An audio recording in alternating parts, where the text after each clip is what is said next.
Hello and welcome to this video about my Mk3 Humber Sceptre, which as you can see is looking a bit shabby, but that's because it won't start and has so been stuck in the garage for about 3 years now. Hopefully though I'm in the final stages of fixing it, so thought it might be a nice time to have a go at making a little video about it. So just going to talk a bit about the problem as well as the car more generally. Just one thing, I'm not a mechanic or an expert in cars in any way, so please don't take anything in this video as advice because it could be wrong. That being said, hopefully somebody somewhere will find this of some interest. These valves are the cause of the car not starting, I think. Though ultimately I think the cause is that the petrol has gone bad. Maybe just its age or perhaps moisture contamination or something. About 3 years ago and I tried to start it after leaving it for the winter.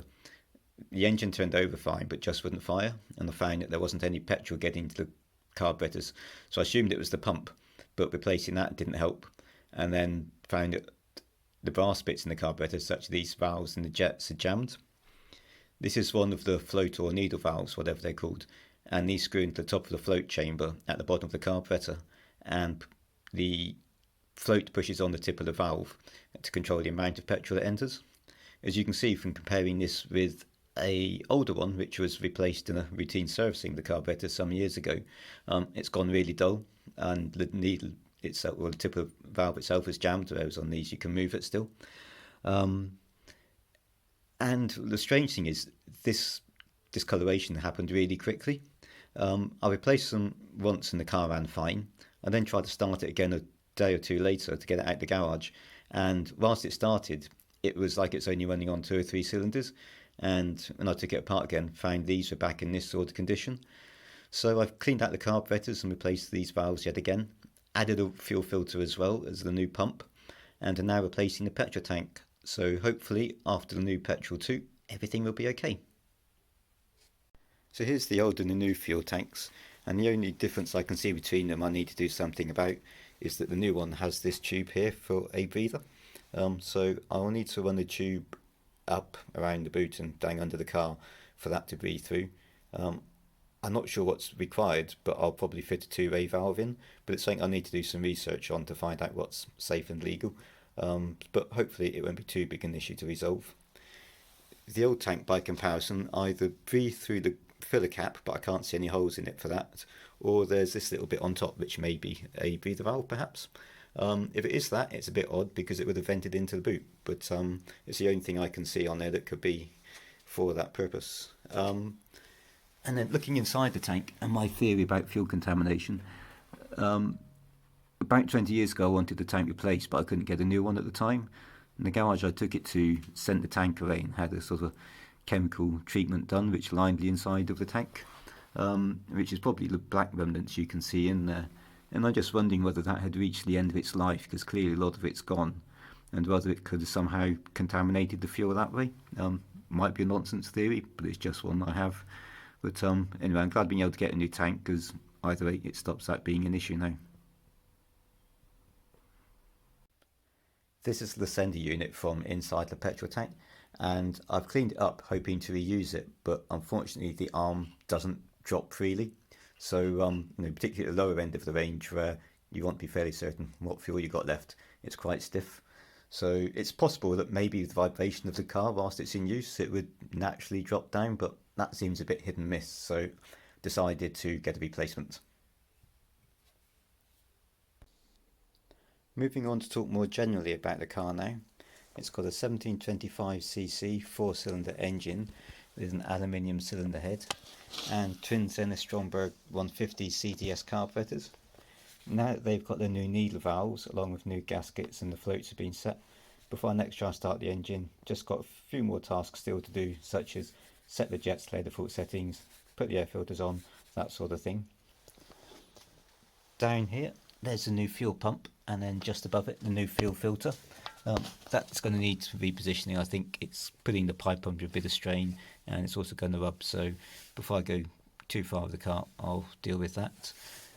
Other things I've done over the years, several years ago, probably about 10 or 15 years ago, I fitted electronic ignition, and that's just this will come up, this little black box just down here inside the distributor. Got a new rotor arm to fit somewhere, and also distributor cap and plug leads to replace. I've replaced the coil which sits down there underneath the battery shelf. The battery itself is fairly new, so that's still got plenty good charge. And about 4 years ago, I replaced the starter motor, so when I do try and start the car, it does turn over well, which is a help. Otherwise, there's not too much wrong. I think going to need to do something about the thermostat housing. There's quite a bit of moisture around it. Whether it just needs a new gasket or the whole lot replacing, I'm not sure. There's also a slight leak from the top radiator hose there as well. But those are the only things I'm aware of at the moment that need doing. I dare say once the engine starts being used, things will crop up.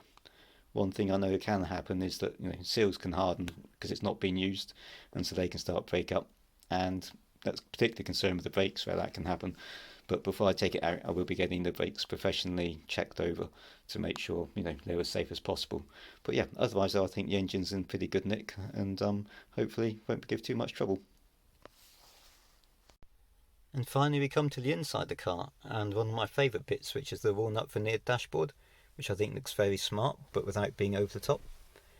You've got a good range of gauges. You've got oil pressure, water temperature, amps, speedometer, fuel gauge and rev counter, warning lights for the indicators, low fuel, headlight main beam and the ignition warning light.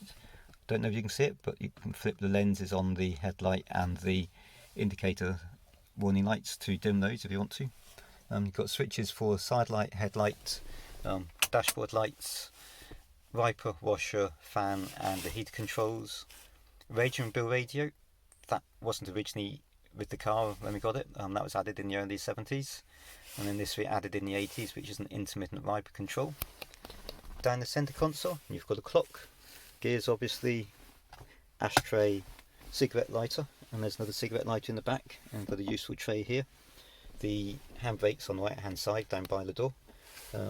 This lever is for the overdrive, up takes it out, down puts it in. Got overdrive on third and fourth, giving you 6 ratios. Indicators over on that side, horn on the end, and the dip switch for the headlights is down on the floor. And there's the glove box, which decent size, and that's the owner's manual, Roots owner's instructions. When this car was made in 1970, I'm fairly certain that Roots was fully owned by Chrysler. I think Chrysler had a majority stake from 66 or 67, but still sure it was owned by Chrysler fully by 70, but still branded as Roots at that point. That's it for this video. Hopefully I'll be back with a second one where I'll try and get it started. But in the meantime, thank you very much for watching.